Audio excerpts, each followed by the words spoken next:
Thank you guys for taking the time to come here. I think it's pretty clear at this point that Canadians don't trust what you've put out. Canadian women shouldn't trust what you've put out. In fact, most provinces have decided that your guidelines aren't worthwhile, and they have changed their guidelines on their own. The biggest comparison to our country, the United States, they've lowered it to 40. You've completely ignored anything that they might have decided as to why they've done that. And here you've been continually trying to say that the harms from breast cancer screening outweigh some women living. I think this is incredibly concerning. And effectively, the harms that you've been able to describe to us at this committee are anxiety. And frankly, women can handle anxiety. I've had to live most of my life, in fact, my entire adult life, without my mom. Because my mom got breast cancer and died at 49 years old, before cancer screening would have allowed her to potentially catch that. She might be here today had she not found her cancer before it was at stage 4, and virtually every option was closed to her. She lived 11 months after she was diagnosed with stage 4 breast cancer. So I will not accept that anxiety and false positives are somehow the same as women dying. Just based on rough math, one person will die. That means 400 additional deaths. So your study is saying it's okay because only 400 women will die. I don't know if anyone around this table is okay with an extra 400 women dying because stress and anxiety is too much. What do you have to say to these women and the families of these women that are having to now live with that? So, Madam Chair, I will start an answer and Dr. Reynolds will continue. Our recommendation doesn't say that harms outweigh the benefit or benefit outweigh the harms.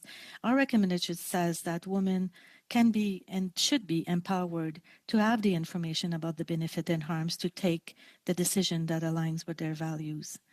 Dr. Reynolds, you want to? But your data also says that you don't think women between age 40 and 50 should get screening because you've decided that the benefits don't outweigh the harms, and therefore this is the conversation we're having around this table. We've had the same conversation around the health committee table. We're now having it at the status of women committee table, and we're wondering how we've had witness after witness come in here. Experts say that this is not working, and yet you are standing with this. The health minister went to extraordinary lengths and even wrote saying that he was disappointed with your findings, and you're standing here coming to our committee saying that this is all okay and you stand by your findings. How do you stand by your findings?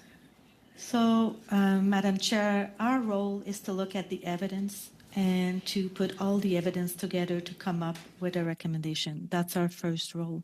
And that's what we have done. We've very clearly heard that the evidence is sorely lacking. Women's health does not get the appropriate amount of research compared to other types of health. And so, of course, there might not be enough evidence. When the United States has decided that it's worth lowering the cancer screening down to 40, when most provinces have decided that it's worth it, why are you so intent on standing by clearly flawed evidence rather than women's lives are worth it? Dr. Theriault, maybe I can step in. So these recommendations are conditional. They're conditional on the values and preference of individuals. So we are not saying don't, everyone do not. We are saying not systematically screening 40 to 49. We are saying inform women about the benefits and harms and let them decide. That women under 50 shouldn't get screened, which means people like my mom die. That's that is not eligible to get a mammogram until she found a lump because she was under 50. My mom has been dead for nearly 15 years. That's the reality. That is what we're dealing with right now. So I hear your pain. It's obvious, and I hear your pain at this moment. If you read It's our beyond recommendation- pain. It is beyond pain. And you are not taking into account anything to do with the women that have had to go through additional chemo, radiation, surgery, all of the rest of it. You are not taking into account any of the additional harms that come with later stage diagnosis. So I'm sorry. I'm not just angry about my mom. I'm angry about every single woman whose lives are impacted because this screening guideline is failed. This is flawed. I'm angry because there are families that have lost loved ones because you refuse to accept that your evidence is flawed and perhaps your answer needs to change. And you came to this committee and you continued down that path and you've doubled down. And you know what? Everyone around this room does not like what you've said, and we do not agree with what you've said.